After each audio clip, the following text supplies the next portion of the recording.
Eo amin'ny vaovaon'ny finoana kosa indray dia anatanteraka voka dehibe ny fiangonana FJKM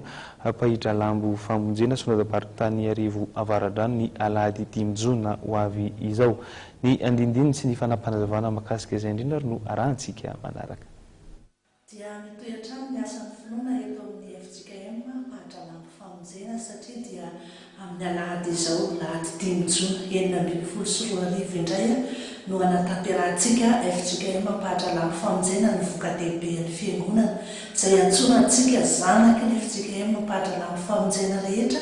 mba ho tonga etỳ Pahitra Lambo hamonjy izany voka dehibe izany. Amin'ny sivorao sasany ihany no miditra ny fotoana ary iongona indray isika amin'ny fisaorana an'Andriamanitra no natafitana ny taona nazahoana ny fararano ka dia natitra izany voka dehibe izany ho fisaorana an'ilay Andriamanitra mahefa ny zavatra rehetra. Dia tongava maro ary ny zanaky ny FJKM Pahitra Lambo famonjena